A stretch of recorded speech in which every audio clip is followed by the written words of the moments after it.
Monstrosity of Evolution by Thorp McClusky. Chapter 1. A Strange Pair of Eyes. Police Commissioner Charles B. Ethredge grasped his wife's arm as he escorted her down the ramp and along the narrow platform that led between the deep track pits. "There he is, Mary, just getting off the train, and that old lady in the wheelchair must be Aunt Hermione." They hurried forward. "Dr. Ray!" The powerful, though deplorably stooped old man who had clambered from the train directly behind the invalid's chair turned and straightened. "Charles, and Mary too. My congratulations to you both. I haven't seen either of you in 2 years? Yes, 2 years. Mary, you're really more beautiful than ever. Truly you are. Married life must agree with you, eh?" He extended a sinewy, square-fingered, and acid-stained hand, and shook hands in turn with both the Ethredges. But somehow his greeting lacked the natural enthusiasm Ethredge had expected from Dr. Raymond Traffern. 2 years had evidently changed him greatly. Almost he seemed resentful of their presence. And yet, earlier in the week, he had personally telegraphed, asking the commissioner to arrange facilities for transporting his paralytic aunt from the station. He directed the porters now, and the procession made its way up the ramp and out to the exit, where the limousine waited. "Careful now," he admonished the porters as they reached it.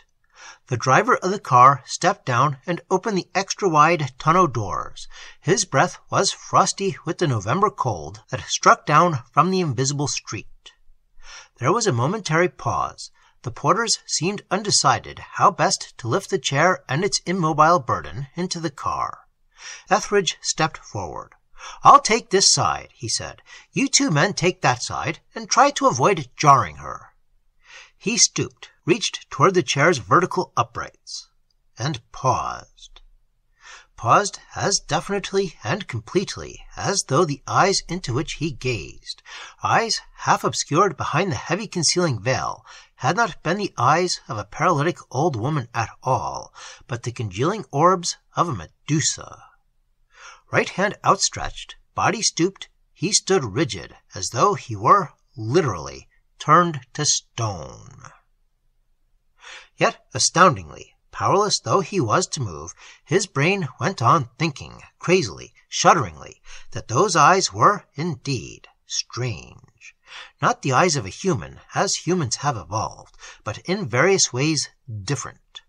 Sunken behind folds of motionless, pallid flesh, only vaguely glimpsed through the obscuring veil, those eyes, as they turned to meet his gaze and stop him in his tracks, had revealed their alien nature. The curvature of the silvery white eyeballs was far less than that of human eyes. They must be, Ethredge knew, if even remotely spherical, enormous. The pupils were inky, black, and huge, but the greatest horror lay in Ethredge's instant conviction that those eyes had never been designed for the skull within which they moved. Their very presence in the ponderous face was an anachronism. They had turned and turned behind the narrow slits in the motionless flesh, as though their rotation would never cease.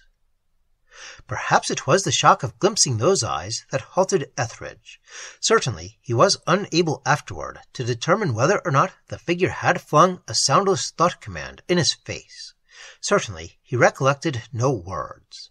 But the certainty remained with him that the will, the soul, the being within the obese, swathed body had spurned his proffered assistance in one mighty, wordless concentration of malign rage. Ethredge could not move forward, but he could, and did, move back. The thought was in him, then, that perhaps he had gone suddenly mad. Dr. Ray said uneasily, "You'd better let the porters lift her, Charles. She seems to have taken a sudden dislike. She's very temperamental," he concluded apologetically. Ethredge proffered no further assistance, and the porters lifted the old lady into the tonneau of the limousine without mishap. There was a moment's embarrassed silence. I'd ask you to accompany us to the Van Buren. Dr. Ray hesitated. Only... With instinctive tactfulness, Mary interrupted. You'd prefer to have this evening to yourselves, just you and your Aunt Hermione, now, wouldn't you, Dr. Ray? We quite understand. You'll come to dinner later in the week, of course. Yes, Mary. I'll telephone you, Charles. Dr. Ray climbed into the limousine beside the enigmatic, shrouded figure, and the car moved slowly upward toward the street. Mary linked her arm in her husband's, and they turned away toward the taxicab stand.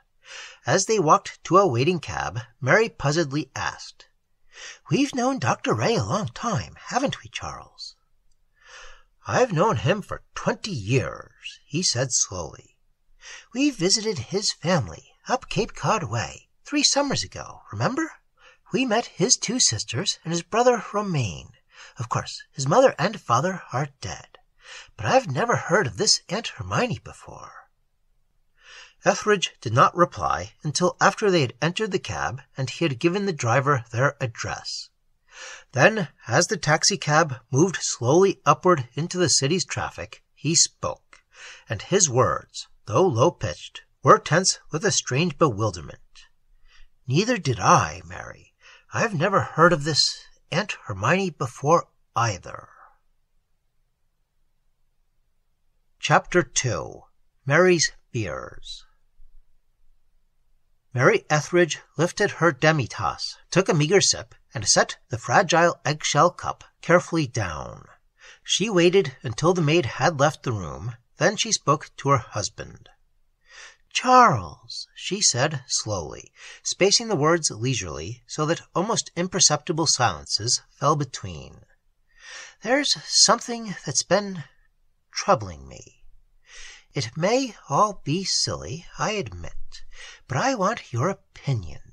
Would you, before you go upstairs to change for your bowling... Ethredge looked across the dinner table and smiled, gravely and fondly, at his wife. He knew this mood of Mary's. Whatever she had to communicate was of the utmost importance, and had already received her most careful consideration. There were depths in Mary, depths and intelligence and perception. He pushed back his chair. The little maid came running in. We'll be in the den, Heloise. Please don't disturb us unless we ring. The little maid bobbed her lace-capped head. Mary leading, the Etheredges walked across the gleaming floored hall and entered the commissioner's small, extremely masculine den. Etheredge took a cigar from his pocket, extended the cigarette box on his desk toward his wife, and gestured toward the red leather divan. Mary selected a cigarette, waited while her husband gave her a light, looked at the divan, and shook her head, then changed her mind and sat down. Ethredge pulled up the club chair and waited. Charles, this is the 28th of March. Ethredge closed his eyes briefly, then nodded vaguely. The date had no particular significance that he could recall. Mary leaned forward. Dr. Ray arrived in town in November. He'd been in Canada for over 2 years. Over 3 months have passed since the day we met him and his aunt at the station. He's dined here just twice. He's reciprocated by taking us to the theater and dinner just twice. And all that was before the new year, while he was still at the Van Buren. He bought the Buena Vista estate in December, but we've not been invited there. And remember, we were never in the Van Buren suite. He always called for us. Don't you think there's something definitely strange in that? For an instant, Ethredge recalled, with the vivid repercussion of horror, the shuddering, instinctive conviction he had felt when he first saw her, that Dr. Ray's Aunt Hermione had not been what she had seemed at all, but something infinitely terrible. But the involuntary, crawling feeling of rising hackles at the base of his neck and down his spine was gone almost at once. Ethredge was too resilient a person, with an attorney's mind too strongly trained in realism, to let unsubstantiated fancy run riot for long. Nevertheless, He stared thoughtfully at the brief ash forming on the tip of his cigar before he replied with careful exactitude. There's no question but that Dr. Ray has avoided us since his return. Still, he's told us why.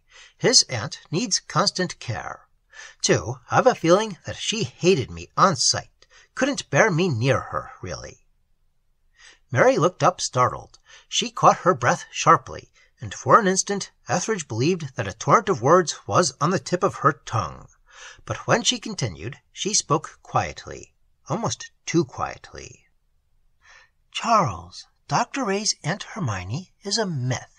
There has never been any such woman on either his father's or mother's side. I spoke to Gregory Luce about her. He wired his Boston office, and they investigated. Ethredge looked at his wife, then down at the lengthening ash on his cigar, and then back at his wife again.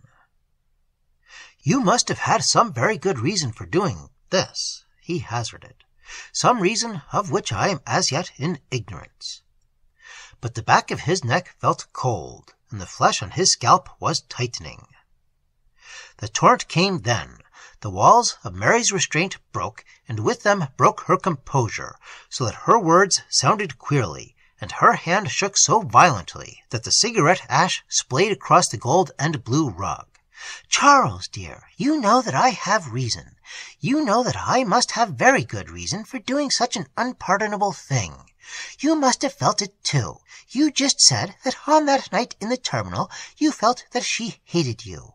Oh, Charles, the hatred in her struck out at me, too, like an evil command blazing in my brain.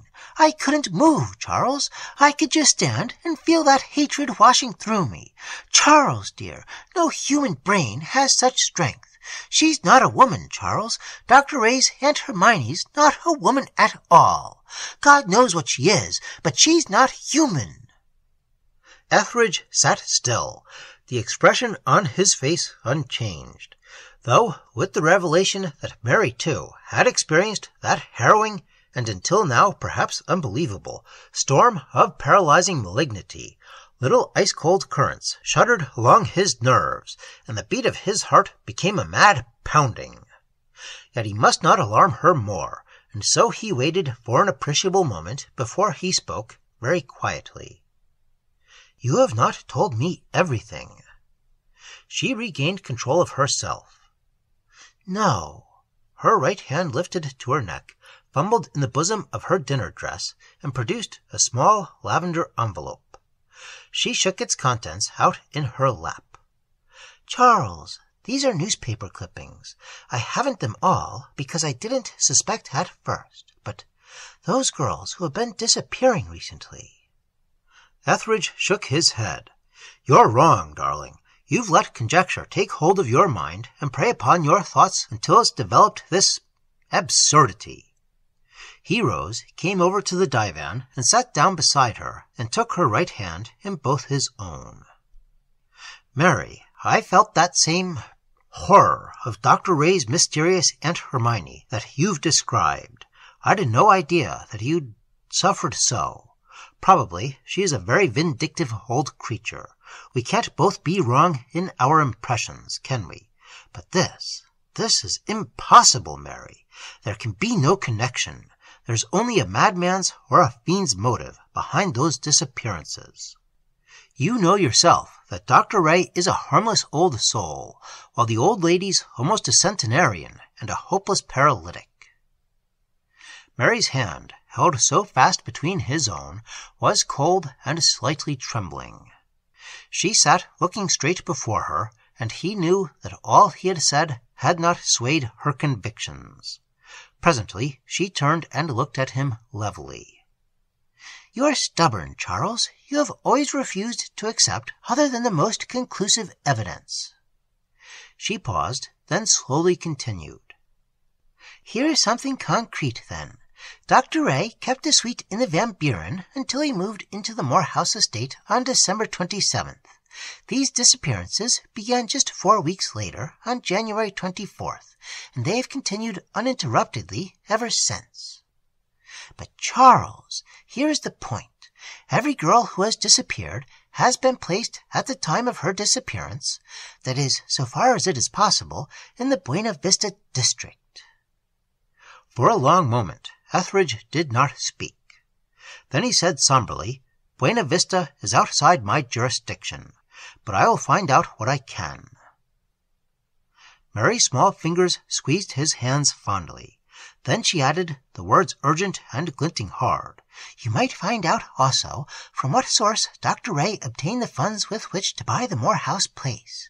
He was retired on half-pay, and he is not a wealthy man." She struggled to suppress a shudder that would not be suppressed. "Some day, Charles, we will learn why that old lady would not let us touch her. I think that she was afraid that if we touched her flesh, we might suspect what she was." Chapter 3. Ethredge Acts.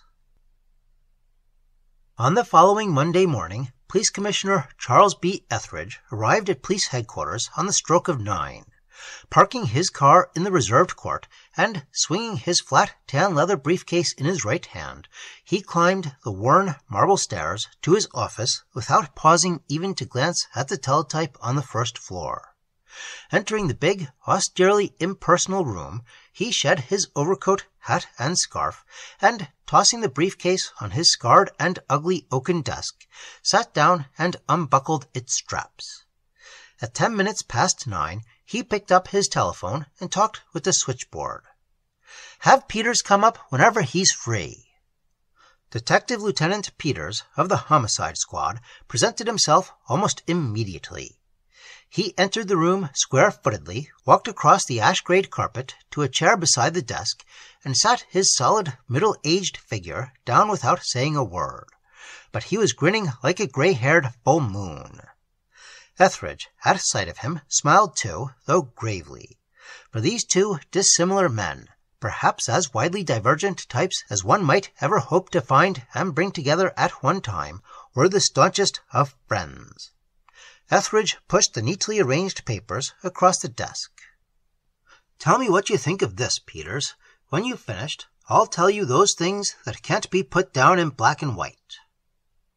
Peters, asking no questions, ran through the whole miscellaneous accumulation with a ferret-like rapidity amazing in such a stolid-looking man. When he had finished, he looked up composedly. "These disappearances have all occurred in a territory of which Buena Vista is, roughly, the geographical center." "Yes. Buena Vista is an exclusive suburb. No gangsters there. Couldn't be. All residential estates. So that rules out organized vice. Of course, there's the love cult possibility, or the chance that all this is the work of some depraved, wealthy misogynist. Both possible, but highly improbable. In neither case would it have begun so abruptly or continued with such uninterrupted regularity. You write here that Dr. Trafford came to Buena Vista on December 27th, and that the first recorded disappearance occurred on January 24th.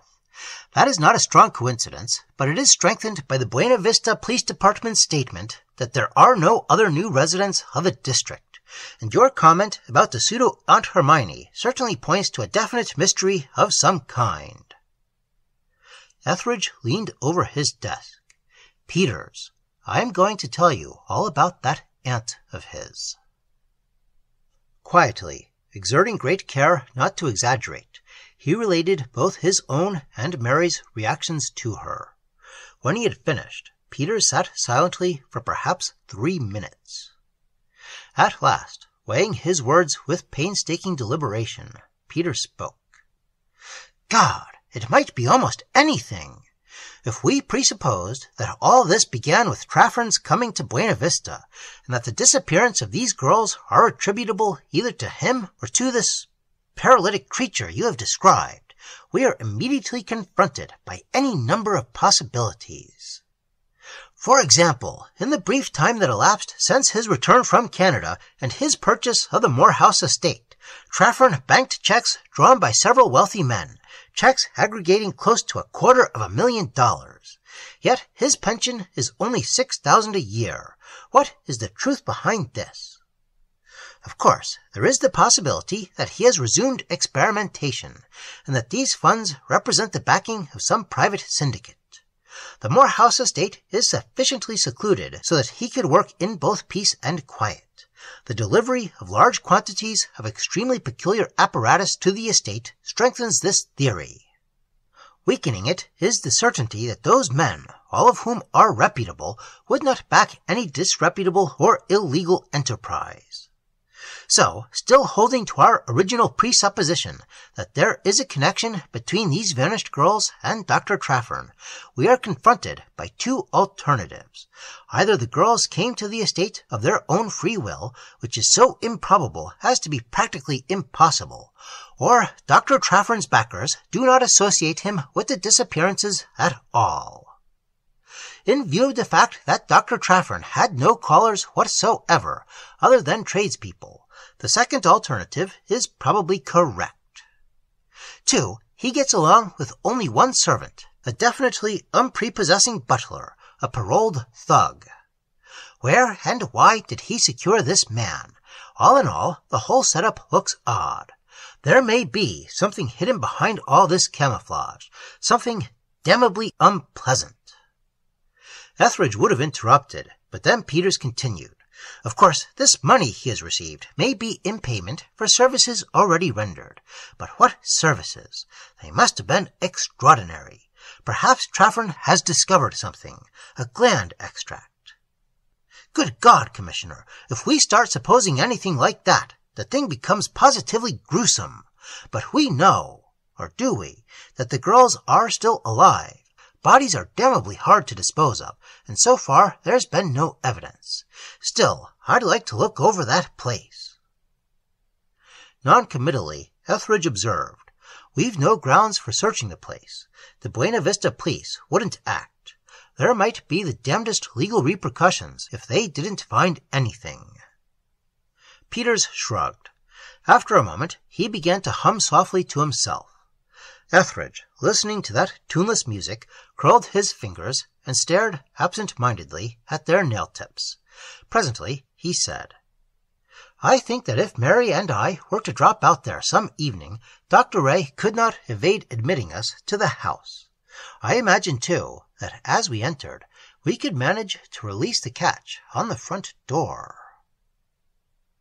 The humming stopped.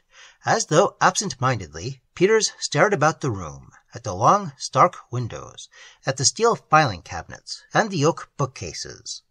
Everywhere but at the Commissioner. Finally, he looked down at the worn gray rug. "You know, Commissioner," he said suggestively, "I make an ideal burglar. When I want to, I can get around as quietly as a tomcat in a bulldog's backyard." Chapter 4. The Horror in Trafford's Home. Buena Vista is a small suburb.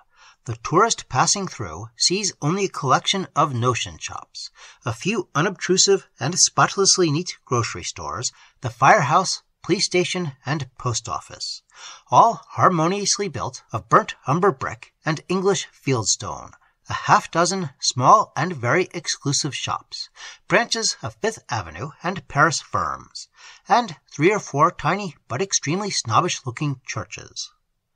The estates lying back in the hills or down along the shore are invisible from the highway.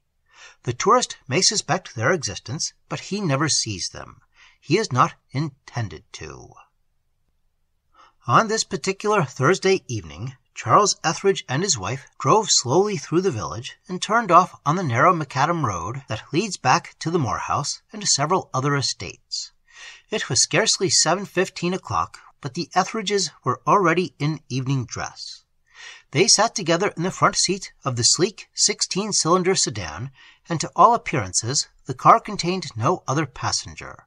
But they nevertheless conversed at intervals with the bulky lap robe spread out carelessly in the rear seat. Ethredge did most of the talking. The lap robe had little to say. Ethredge was speaking over his shoulder. "Our story will be, Peters, that at the last moment someone gave us 3 tickets for tonight's Philadelphia Orchestra concert. Knowing how much you admire Stokowski, Dr. Ray, you've no phone installed yet, so we drove right out. The lap-robe chuckled. A moment later, the car turned off the macadam, crunched briefly along a loose gravel driveway, and rolled softly to a halt. Ethredge turned his head. "We're here, Peters," he said quietly. "Good luck. We'll wait up until we hear from you. Then, there's someone in the hall looking out, Mary. Shall we go in now? Are you sure you can go through with it all right?" "Completely confident, Charles."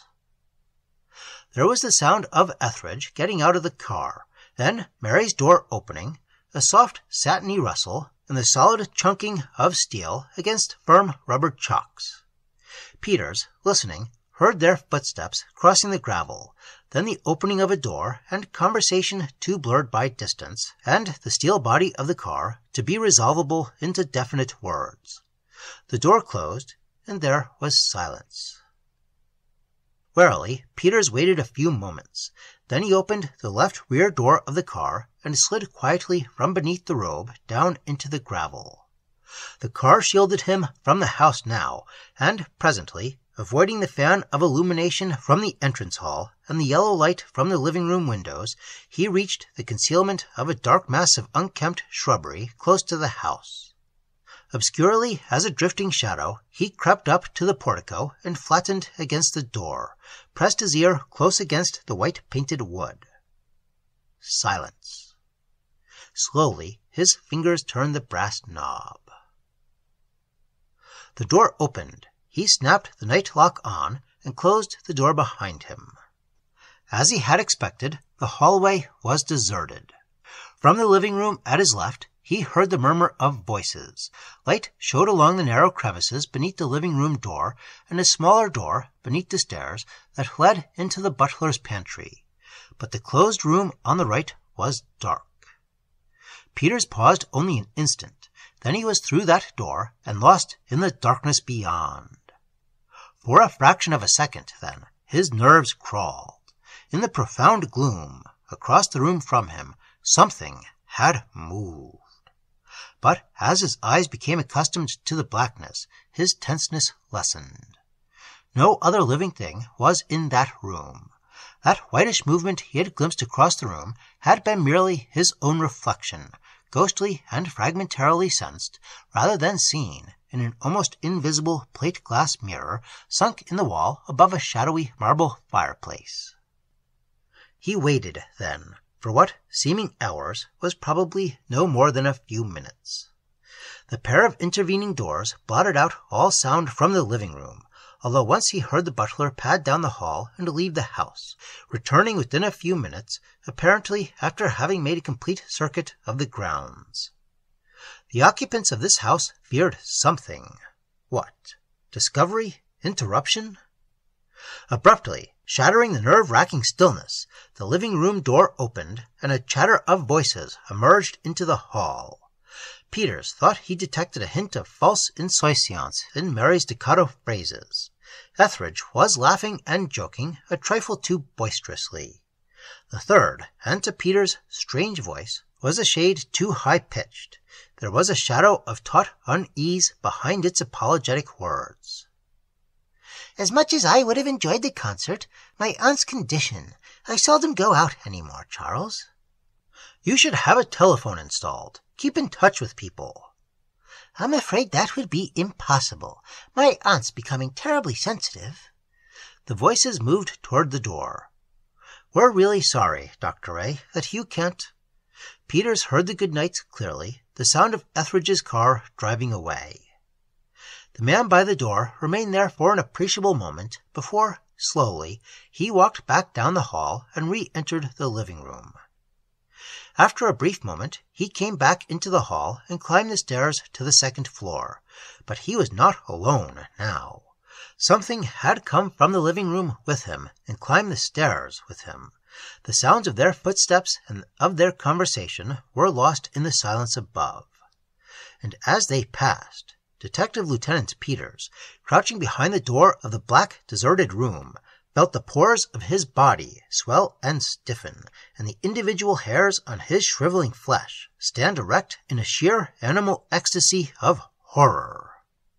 But the sound of that something's walking had not been the cadencing of human steps. That something had passed along rapidly, taking 2 steps to each of Dr. Traffern's 1, and its passing had been almost undetectable, as though its feet were bare or softly sandaled, or as though its feet were not feet at all, but perhaps paws. And it had stepped on each stair twice, as though its stature were very slight or its legs very short. But it was not the sound of the things walking that was the greatest horror, the horror that had brought stifled scream after scream to Peter's throat and drove beads of icy sweat from his shriveling pores. It was the sound of the thing's conversation. For that unseen thing had been talking to Dr. Traffern as superior talks to inferior, as employer talks to servant, as baron talks to serf. And the timbre of its voice had been a mouthing, as though it possessed no teeth, like a bird, and no jawbone or bony structure whatever to its oral cavity, like no known biped that walks this earth. Yet its words had been recognizable, and in their recognizability lay, for Peters, the ultimate horror. How long he lingered there in that darkened, mausoleum-like room, fighting the recurrent and uncontrollable shudderings that brought the sweat pouring in intermittent rivulets from his clammy flesh, Peters afterwards could not know. But it must have been for a considerable time. Despite his terror of the unknown something he had heard, there still remained in Peters a reserve of sanity which gradually began to reassert itself. Later, he vaguely recollected trying locked doors at the rear of the room, doors which he subsequently learned led into a small, informal parlor. Mostly, however, he remembered merely listening to nerve-shattering, unbroken silence. Once the butler came from the rear of the house, went out into the grounds, and, faintly, from a distance, Peters heard the clang of iron gates. After an appreciable interval, the butler returned. Then slowly, noiselessly, Peters opened the door and stole like a fleeting projection from a magic lantern across the illuminated hall and vanished within the deserted living room. The door behind him whispered as it closed. The darkness was intense, and Peters stood rigid as a tensing cat until he had satisfied himself that no living person or thing other than himself breathed or lurked within that room. Then he drew a small electric torch from his pocket, adjusted the lens so that it would emit only the narrowest cone of light, and began systematically to prowl the room. The tiny circle of light, moving purposefully and cautiously, scrutinized each chair and sofa and table. Once it paused, while Peter's stubby hand appeared and flickered through the leaves of a book lying on an end table. It moved toward the front of the room.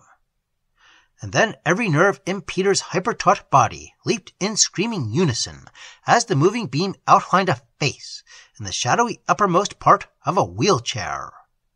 It was almost like some madly conceived portrait, that abruptly revealed face against the straight-backed chair, the whole composition starkly molded within a circle of pitiless light, and framed in deep, deep darkness. But it transcended any portrait ever attempted by human hands. Not because of the face, that ponderous, obese mass of flesh upon flesh, that looked as though it would never grimace or frown or smile of itself again. It was so utterly still. No, not because of the face, nor because of the veil that lay tumbled across the right shoulder in a position wholly alien to any ministration of loving hands. No, not because of the face or the veil, but because of the horror that stared at Peters from deep within the fat encircled eye sockets. The horror that stared and stared and stared at Peters until his mind whirled, and he forgot all time and space and meaning, forgot even who he was or why he was there. For there were no eyes within those sockets, only blackness. Peter's mind did not hear the small thud with which the electric torch slipped from his nerveless fingers to the floor.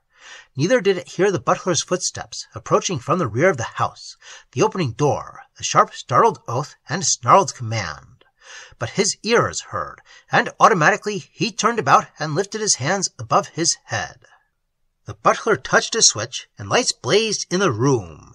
Gun in hand, he walked purposefully toward Peters. Peters' eyes stared glassily, not toward the butler, not toward anything. Something was descending the stairs.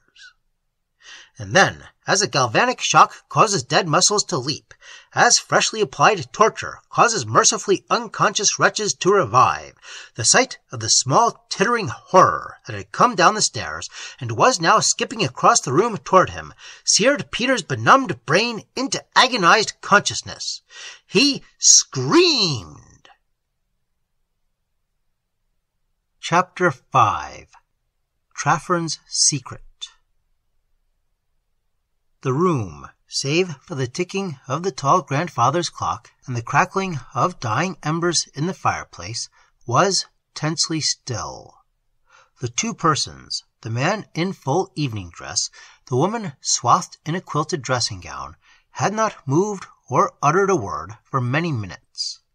The man rose, put 2 more logs on the reddening embers, and sat down again. Perhaps the gesture, the physical act of replenishing the fire, impelled him to speak.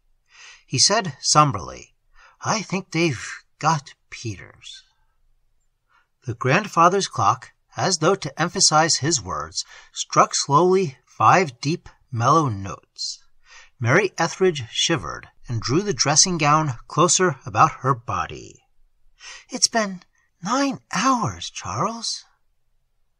Her husband nodded. "Yes, and no complaint has been made to the Buena Vista police. They've got him. They're holding him and not saying a word." "Perhaps they've killed him." Slowly, Ethredge shook his head. "I don't think so. As far as we know, they haven't killed anyone. Yet. I think that there's still a spark of humanity left in Dr. Ray." He rose abruptly and stood looking down at his wife. "You'd better take some luminol and go to bed." Mary looked up, smiled faintly. "Charles, I'm not going to bed until we've heard from Peters." Thoughtfully, Ethredge nodded. He turned back to the divan and sat down again. He had expected this answer from Mary. He said quietly, "If there's no message from Peters by 9, I'm going back there." "If you go, I go with you." She had never heard his voice before as she heard it now. It was level, flat, and almost terrifyingly colorless in its unanswerable finality. "No, I'm going alone." She said nothing. The grandfather's clock ticked on. Night dragged into day. Heloise, her slow eyes still sleep-softened, came into the room and exclaimed something startledly. Ethredge laughed. "Coffee, Heloise, in here." After he had drunk his coffee, Ethredge went upstairs, shaved and changed, and came back down. He was shrugging his shoulders, and Mary knew that he wore a shoulder holster between his coat and vest. 9 o'clock came, but no message from Peters. Matter-of-factly, Ethredge rose to his feet, slipped into his ulster, and picked up his hat and gloves. He smiled reassuringly at his wife. "You have everything quite clear, Mary, that if Peters calls, you are to have the Buena Vista police send a car to notify me at Dr. Ray's at once, and that if you do not hear from me by noon, you are to get in touch with Cassidy." Mary nodded. She could not trust herself to speak. Ethredge considered. "You have my written complaint, in case it becomes necessary to use it. Cassidy can arrange for the warrant. So don't worry, sweet." She was in his arms then, and for an instant he held her close, kissed her. Then, almost roughly, he pushed her away, turned, and, with the long limber stride she knew and loved so well, walked from the room. The distance to Buena Vista is not great, not over 11 or 12 miles. Ethredge made good time. At that hour he was driving against the incoming traffic. The lanes leading out of the city were relatively free of cars. It was barely 9:30 when his big sedan turned in the gates of the Morehouse estate and rolled up the curving gravel approach to the house. The butler, his brutish face enigmatic, admitted Ethredge to the house, took his coat, hat, and gloves. To Etheredge's surprise, he said then, "Dr. Traffern has been half expecting you, sir. Will you step into the library?" He opened the door of the same informal living room with which Ethredge was already familiar, and inclined his head. Ethredge nodded curtly and walked forward. The door swung shut behind him. He saw the old lady instantly.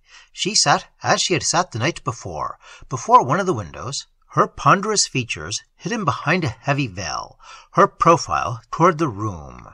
To all appearances, she might very well have remained there all night. The position of her body and of her wheelchair seemed so utterly unchanged. "Good morning, Charles. Please sit down. I have been waiting for you." Ethredge looked at Dr. Ray's stooped, though still magnificent figure sitting there beside an oval-topped table. There was a faint, grim smile on the man's cragged, impassive face. Etheredge's grey eyes narrowed. "I see that I may come right to the point," he said harshly. "Yes, there need be no beating about the bush now. You have meddled too deeply, Charles." "Very well." The muscles along Etheredge's lean jaw tightened. "What have you done with Peters, Dr. Ray?" The old physicist deliberated for a moment before he replied. When he spoke, his measured words were quiet, almost gentle. "He is upstairs, with the others." "The girls?" "Yes, but a moment, Charles. Neither they nor he have come, or will come, to any harm." He lifted his right hand beseechingly. "You have known me through enough years to understand that there is neither cruelty nor vanity in me, Charles. So believe me when I tell you that you are interfering, or attempting to interfere, with the orderly completion of an experiment that may advance mankind in one brief stride several million years towards its ultimate evolutionary destiny. An experiment which may, with one short generation, transform men into gods." He paused. His voice, his body, had begun to tremble ecstatically. His eyes gleamed. His whole face was momentarily transfigured.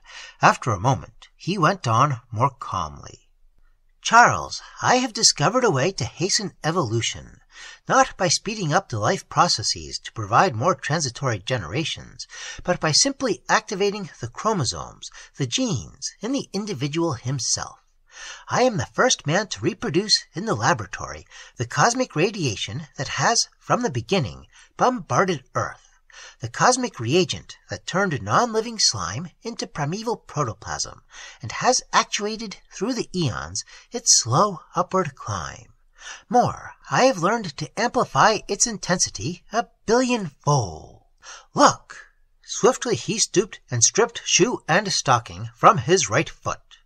With a distinct sensation of shock, Etheredge saw that his small toe had atrophied until it was no more than a slight protuberance far back on the side of the foot. The other 4 toes had grown together in a curious arching wedge. Etheredge muttered an abrupt oath. Dr. Traffern, still stooped, replaced his stocking and shoe. He straightened then and continued. "Yes, I have evolved myself, many thousands of years. I cannot show you my teeth as proof, because, unfortunately," he smiled slightly, "I lost my natural teeth many years ago. But the hair on my head is much finer than it was, and my skull has deepened. You can see these things for yourself. My cerebration has improved." Again he paused. Then he added brusquely, "You see now how I obtained money. I sold to a number of men the privilege of brief exposure to my apparatus. You know those men. You know how they have changed." Ethredge knew. Without exception, their wealth had multiplied. their power skyrocketed. A queer, twisted, somehow wistful smile flitted across the old physicist's cragged, worn face. "Charles, I want to send myself still further up the evolutionary ladder, but I have not as yet dared." "Why?" The question was sharp, incisive as the crack of a pistol. Again the twisted smile. "How would you like to evolve, and as you evolved, watch all mankind seemingly retrogress, become in your eyes as the beasts appear to you now? You see, I have gone as far as I dare for the present. I cannot go farther until I have ascertained one more thing, whether or not my new race can reproduce its kind." Ethredge stood up then. "Dr. Ray," he said quietly, "I hope for your own sake that those girls and Peters have not been harmed, for I believe that you are mad, and I would not want to see you spend the remainder of your days in a hospital for the criminal insane. Dr. Ray, I am going to search this house." His left hand gestured in unmistakable command. "Stand up, Dr. Ray. You're coming with me." Then, "Good God!" From the veiled, statuesque figure seated in its wheelchair, half facing one of the long windows, and doomed, apparently, to look out through the interminable, dragging hours at the slow shifting of the day, had come a high-pitched, tittering chuckle. Ethredge wheeled swiftly. "Good God!" he repeated hoarsely. The figure's high-throated and full-breasted waist had fallen abruptly, stiffly forward like a hinged door.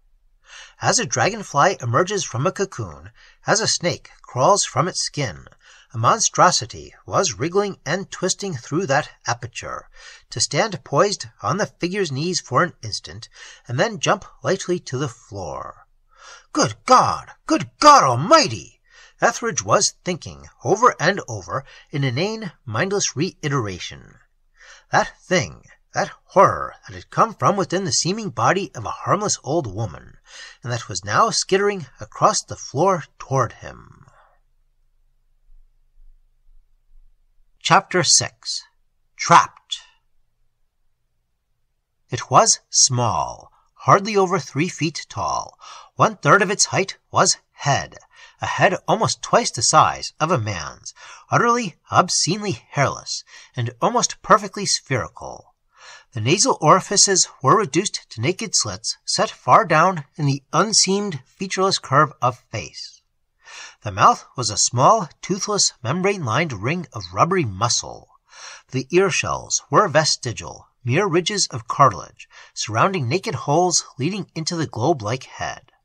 The eyes were enormous, inches across, with tremendous staring pupils.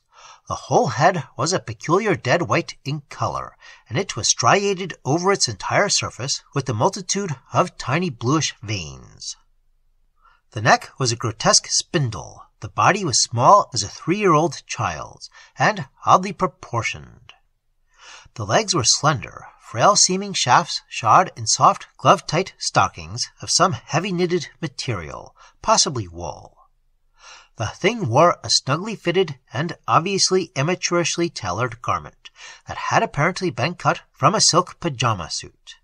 This one-piece garment completely covered its body from ankles to throat, excepting its baby-like, delicate, and nailless-fingered hands. Horrible as it was, remote as might be the kinship now, yet Ethredge knew unmistakably, that the thing was of human ancestry. It had left the wheelchair and was approaching the 2 men. "Good God!" Ethredge was muttering again and again. His right hand stabbed within his coat, tugged at the automatic. He heard his own voice, racked, unrecognizable babbling. "Stand where you are, you damned gargoyle!" The gun in his hand lifted. "Lower your weapon!" Ethredge never knew afterward whether the thing had actually mouthed the command, or whether its tremendous brain had emitted a telepathic impulse of superhuman intensity. But his hand, as though suddenly stricken nerveless, dropped to his side. The horror nodded its great head once or twice, and tittered. It padded forward with little short steps to the center of the room. "Take his weapon," it directed, and now it definitely spoke the words in a thin, liquid falsetto. Dr. Ray withdrew the gun from Ethredge's limp hand and placed it on the table. Again, the thing resumed its horrible tittering. Then, abruptly, it stopped and began, in its slurred, gargling falsetto, to speak. "Startled you when I came out of my shell, eh? I suppose my appearance, to the eyes of your kind, is a trifle grotesque. That is why we made the image. When people come here, or when we travel about, I hide within her, and I watch everything that goes on through her empty eye-holes, from behind her veil. She is made of composition and aluminum mesh. She is really very lifelike, eh? And she is necessary. Were people to glimpse me, they would become alarmed. I am evolved 500 million years beyond your kind." The thing chuckled.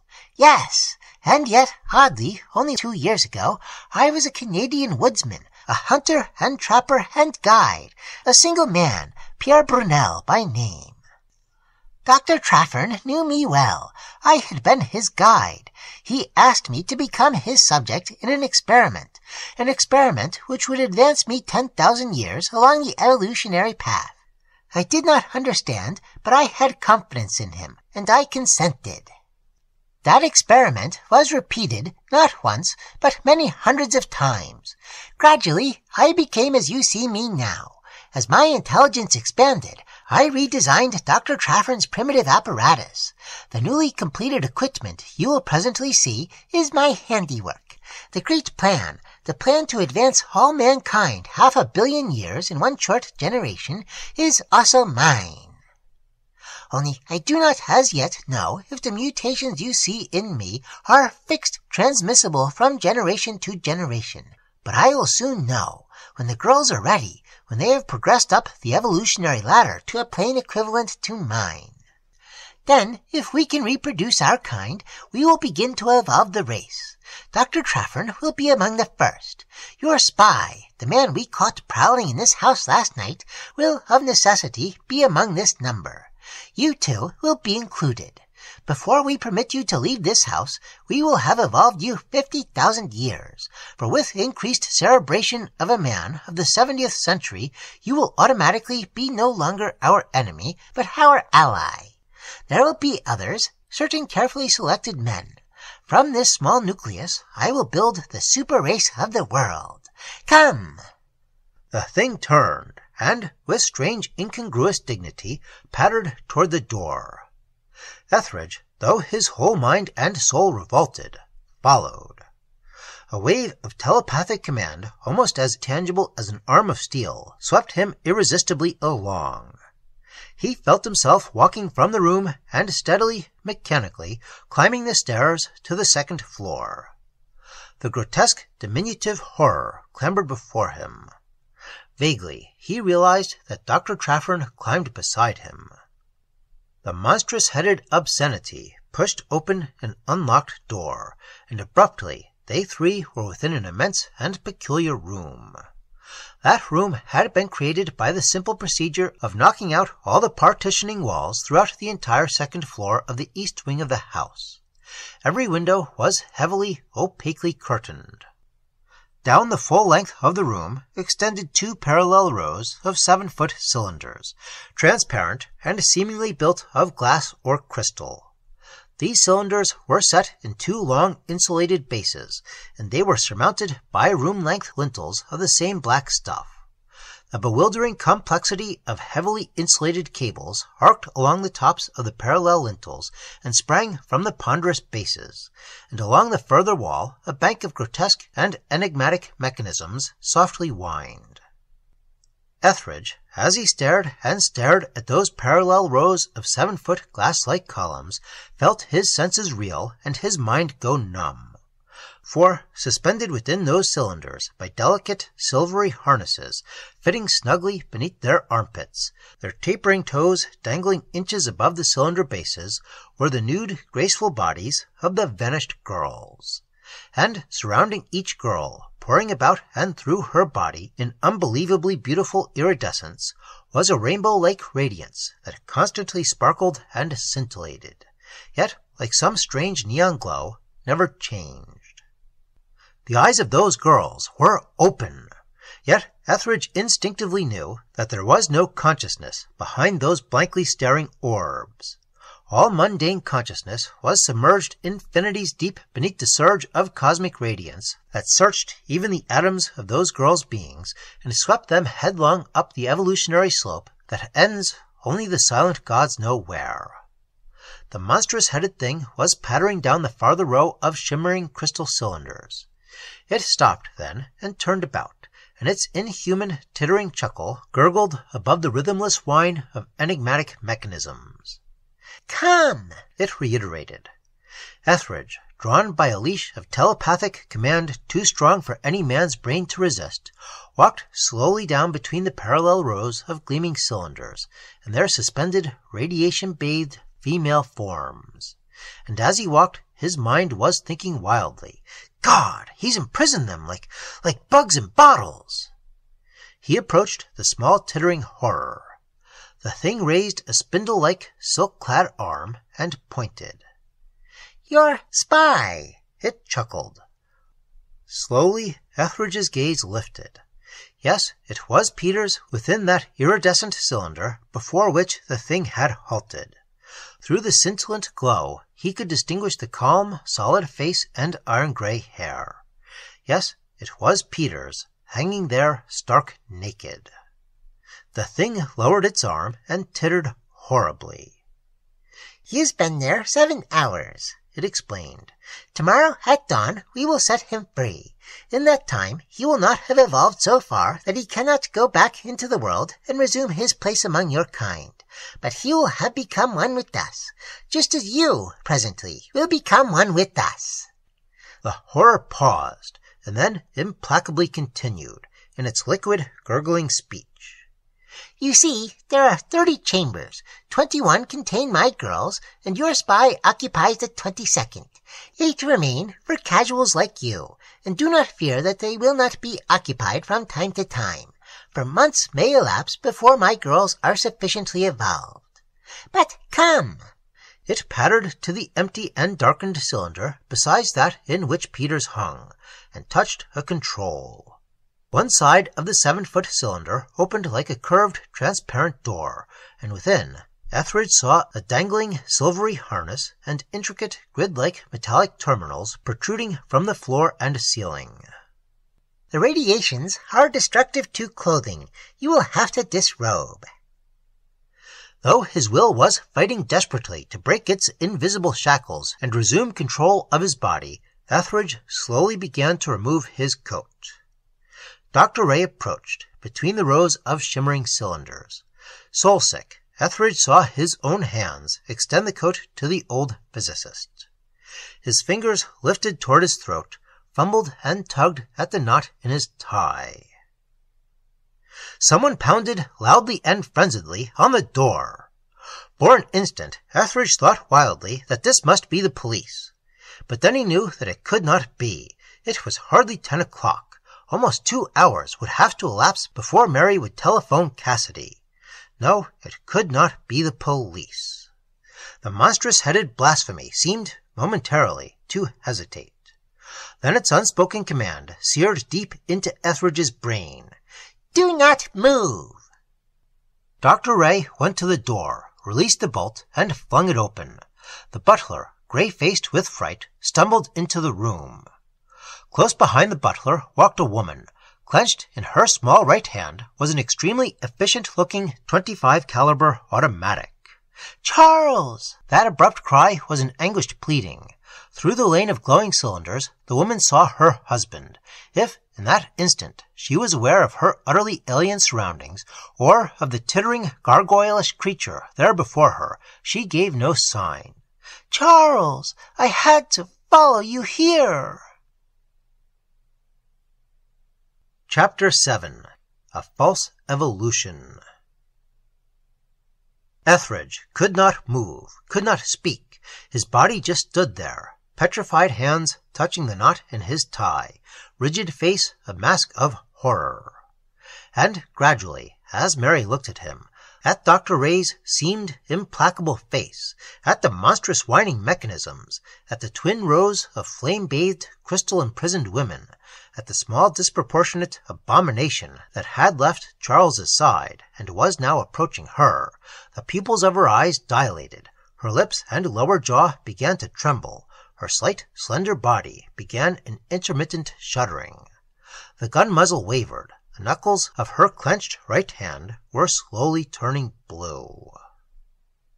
Calmly, Dr. Ray stepped forward and twisted the small automatic from her stiff fingers. The rat-faced, trembling butler exploded a prodigious whistling sigh and lowered his arms. "This woman outwitted you, Julio," Dr. Ray said tersely. "See that you are more alert in the future. That is all. You may go back downstairs now."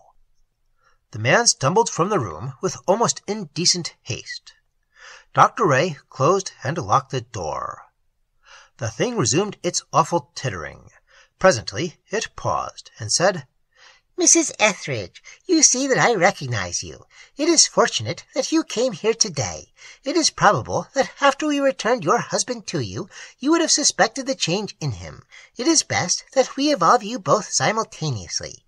Yes, you have done us a great service by placing yourself so conveniently in our hands." By not so much as the faintest shudder did Mary, her small sweet body stonily immobile beneath the awful thought dominance of the thing, signify that she had heard. Only the pupils of her glazed eyes grew and grew.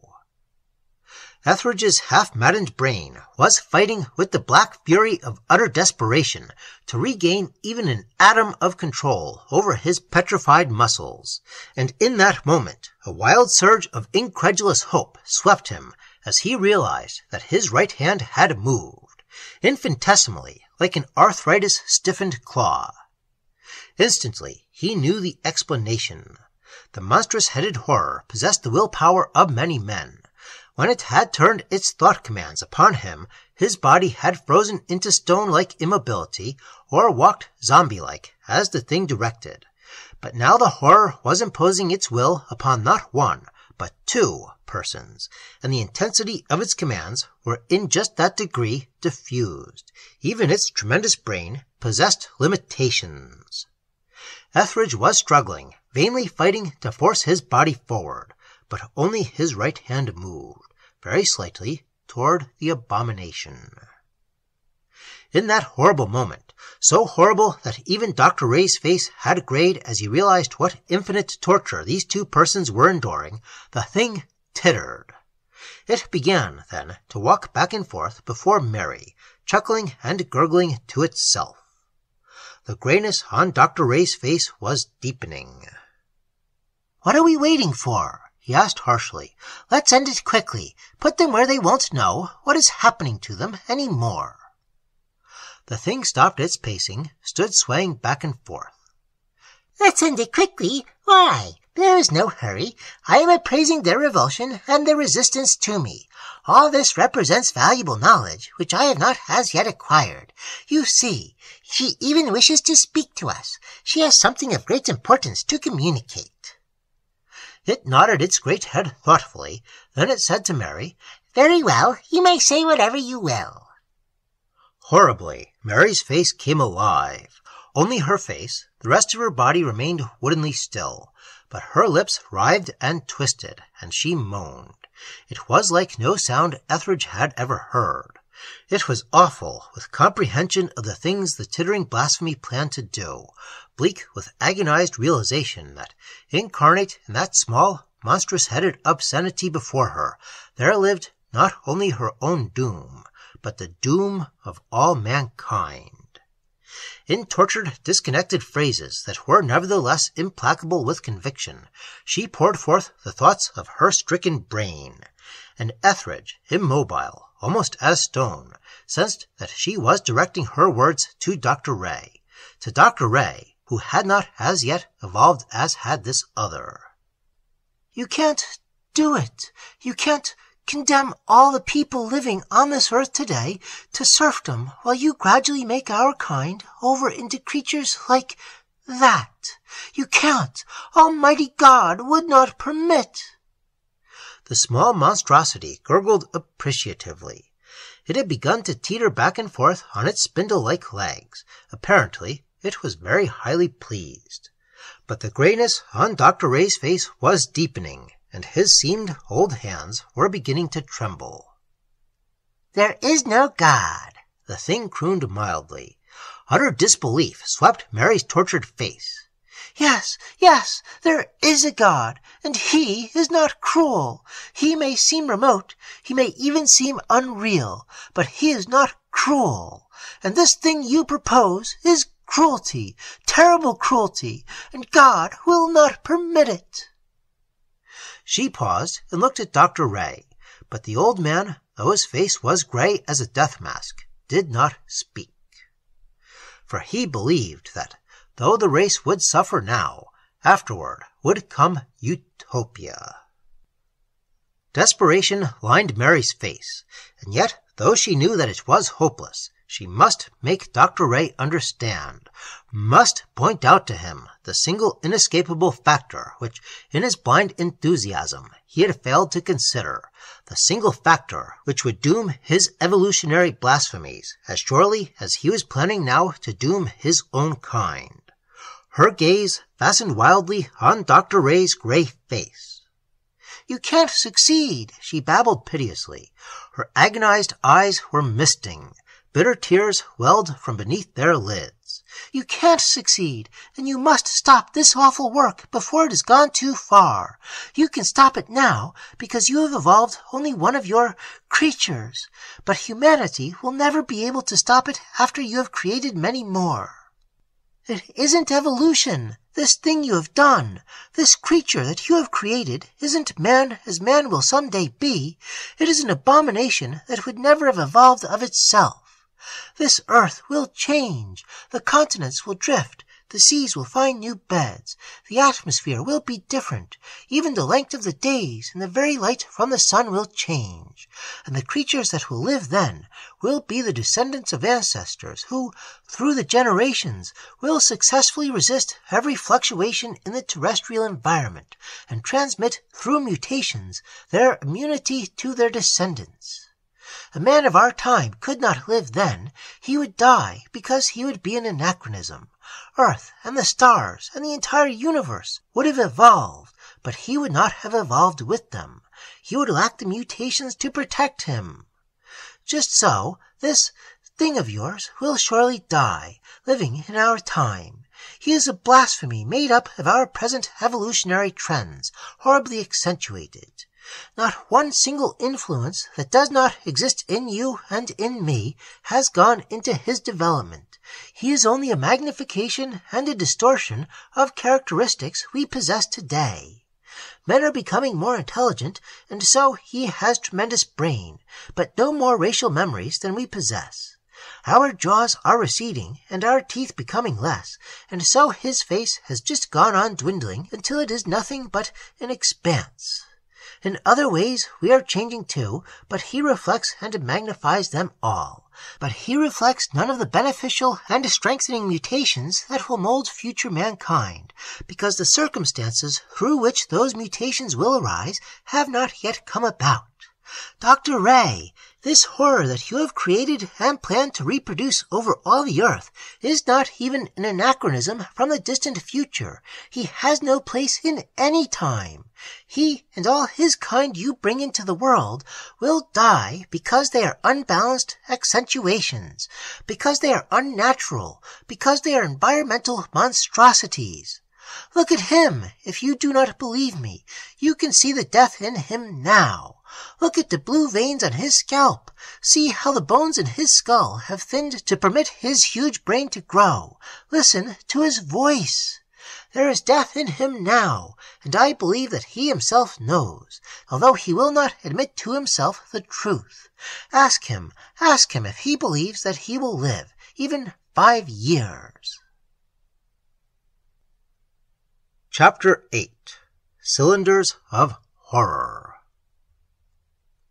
With a convulsive shudder, she paused. Only her eyes went on speaking, pleading with Dr. Ray, asking him to look upon the horror he had created, asking him to question the thing. And as the slow seconds passed, she saw that the aged physicist's face was graying. The stoop in his shoulders was deepening, and his strong hands were trembling again. The thing that had been silent for a few moments resumed its tittering, only now more violently, more recklessly. Almost there were undertones of madness in its liquid, gurgling mirth. Convulsive laughter racked its frail body. It spoke. The thought, the conception, that I am only an anomaly that will presently quickly die is absurd. The horrible tittering went on, but Dr. Ray's lips were moving, foaming soundless words. God affronted, he was murmuring. Evolution, time, violated. His jaw muscles tensed, his sunken cheeks ribbed with knotted iron-hard bands. Ask him, Mary, he whispered slowly. Child, I need not ask him, for I see that he knows what will be. His voice strengthened then, as he spoke to the thing, though he still spoke quietly. You who were once a man, you who were once Pierre Brunel, I am sorry that I ever made you what you have become.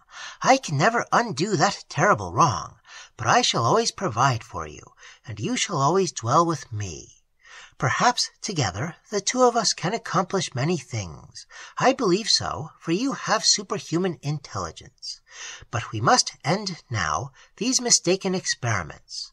For until men become as gods, until men become able to evolve environment simultaneously as they evolve the life within that environment, these experiments are predoomed to failure. And I think that the day will never come. He stopped speaking, but the thing had resumed its awful tittering, and through its gurgling laughter came an almost unintelligible speech. It is too late now to discontinue what you have begun, for you have already evolved me, and I have mental powers, powers of will. It spoke no more, but swiftly, stunningly, its tremendous brain poured forth a surge of malignant thought command that surpassed its former effort as a glare of lightning surpasses the gleam of a candle. Beneath that terrific impact, Dr. Ray and Mary reeled like stricken cretins. And then, with ghastly simultaneity, they turned and faced the twin rows of gleaming cylinders, and shambled with hurried yet dragging footsteps toward those cylinders that yet were darkened, without occupants. God, Ethredge thought, as they stumbled down the lane of cylinders toward him. It's overpowered us now. Once we're within those chambers, all thought will be blotted out. We'll begin to become like him. And if he can keep us unmolested for a few months more, until he's made us all thought monsters like himself, he will be in command of a race that will dominate the world.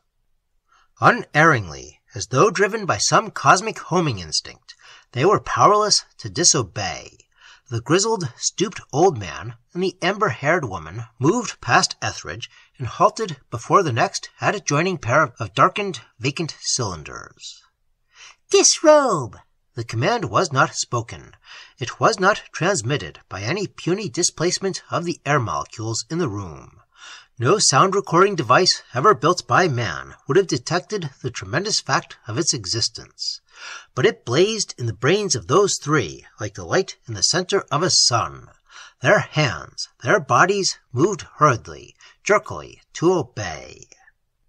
Mary's small fingers fumbled at the clasps of her rough tweed skirt. Ethredge's and Dr. Ray's hands lifted to their collars. And then, striking from what seemed infinite distance, came a strange, familiar sound. Faintly, but growing, it was a rushing, ululent wailing. And as it grew, it resolved itself into unmistakability. It was the shriek of a police siren tornadoing toward the house. Abruptly, as the horror diverted to a degree its attention to this new menace, the gripping agony blazing in the brains of these three lessened to a semblance of bearability. Almost intolerable exultance seized them as they realized that they could even move their hands and limbs a little, that the thing's awful telepathic powers were being diverted. The scream of the siren crescendoed and whined into silence. The house trembled as the downstairs door burst open, and thudding footsteps and demanding voices filled the hall. The rush of sound swept through the downstairs rooms and moved toward the first-floor staircase. The horror came then to an instantaneous decision. It teetered swiftly forward, unlocked and took the key from the heavy door, opened the door, and stepped into the hall. The door started to close. The thing's intentions were plain. It planned to lock the door behind it, subdue the interrupting policeman, and then, returning, resume its sway over Ethredge, Mary, and Dr. Ray before they could escape the second-floor room. The door was closing, though slowly. And then, at the last split second before the door would have completely closed, the monstrous-headed horror shuddered, tottered, and pitched forward on the obscenity that was its face. For, in that very instant, it had relinquished its telepathic control over the three within the room. Perhaps it had forgotten, in the stress of that moment, Mary Etheridge's small revolver, lying at the bottom of Dr. Ray's jacket pocket. But Dr. Ray had not forgotten. Instantaneously, as the power to move of his own volition had flooded back into his being, he had stabbed his fist into his pocket and fired through the fabric. Ethredge was plunging through the door. The hallway was a confusion of voices. Bubbling, gurgling sounds were issuing from the shapeless, vestigial lips of the thing on the floor of the hallway. Ethredge was through the door. Dr. Ray and Mary were pressing close behind. Swiftly, he babbled over his shoulder. "We must keep them from that room." Hurriedly, he stooped, picked up the key from the rug, and locked the door. He looked at the ring of suddenly awe-stricken, suddenly horror-blanched faces confronting him. He wondered crazily if he could speak to these men without revealing the awful terror he had undergone. Words came.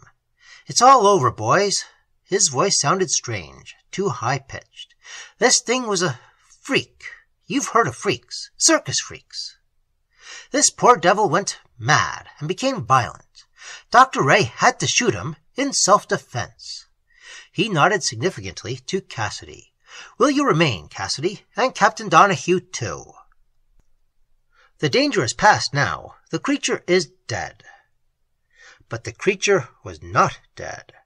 Its bubbling, gurgling breathing that had apparently ceased resumed for an instant, and from its shapeless lips issued 3 mumbled liquid sentences. "She spoke the truth. I would never have lived a lifetime. I knew, but I was determined to try." It relaxed then, and this time it sank inescapably into the timeless black slumber of eternity. This time the thing that had once been Pierre Brunel was truly dead.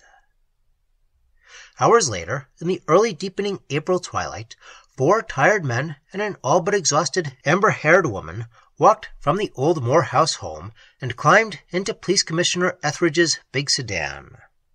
Dr. Ray, grown since morning, incredibly aged and stooped, stood warily in the portico and watched them go. Just before the motor purred into life, Ethredge said significantly, "That pseudo-butler'll keep quiet. He knows that even if he talked about this, he wouldn't be believed. And in any case, he's afraid we might revoke his parole. He's glad enough we sent him packing with his salary and his freedom and a gentle hint." "Yes," Cassidy sighed explosively. "Lord, we did a powerful lot of work doping those girls and spreading them all over the city in hotel rooms. Trafford did the right thing, though, putting $100 bill in each one's handbag. They'll never learn where he took them. He was cagey enough to make sure that the car curtains were drawn when he brought them to the Buena Vista." He paused and then added thoughtfully, "Say, what was he up to anyway?" Etheridge's face was expressionless. "Some new electrical beautifying process," he said carelessly. "They were beautiful," Mary said softly. The car wheeled down the driveway, passed through the open gate to the macadam road. Ethredge knew, without looking back, that Dr. Ray was still standing there, watching them go. And he did not speak, for he was thinking of those strangely altered, strangely beautified girls, wondering how the, to them inexplicable, change that had come over them would affect their lives, wondering to what uses they would put their unaccountable new charm, their newly deepened intelligence. Perhaps for them, perhaps for everyone, it would all turn out for the best. "But I can't understand," Cassidy stubbornly persisted. "Why Peters? And why did we smash all the equipment? It doesn't make sense." Ethredge laughed, a dry, wary chuckle. "Peters was snooping on my instigation, and got caught. And Dr. Ray decided to destroy the equipment because he was dissatisfied with its performance." Cassidy was silent for a little while, thinking. The car had almost reached Buena Vista. Then, in a perfectly matter-of-fact tone, he added, "I understand, Commissioner. A pity, isn't it, that the thing he shot had to get out of hand?" Ethredge knew then that Cassidy knew, as Peters certainly knew, as perhaps even old Captain Donahue of the Buena Vista Police vaguely suspected. But no one of them would ever mention this again. The case was solved, the file was closed, and in the backs of these men's minds it would remain, shadowy, bizarre, horrible, and unspoken, to their dying days. Very quietly Ethredge answered, and his words were like the gentle closing of a book. "Yes, it's a pity, but it's over now, and tomorrow the thing will be buried. Next week Dr. Ray's sister is coming down from Massachusetts to live with him, to keep him from brooding too much. So, Cassidy, it's all over now." The car turned off the macadam into Buena Vista's main street. Directly ahead, 2 blocks down the elm-lined, quiet thoroughfare, Ethredge saw the Burnt Umber police station, his immediate destination. For Captain Donahue would get out here, also Cassidy, who had driven to Buena Vista in his own car. Only Mary and himself would remain. "Thank God," Ethredge said fervently to Mary as he drove slowly down the brief and peaceful street. "Thank God you called Cassidy before you followed me to Dr. Ray's. Thank God that in your anxiety you set the time for 11 o'clock instead of 12. His sinewy hand reached out and grasped her own small warm fist. Her fingers opened, intertwined with his own, and clasped them tightly.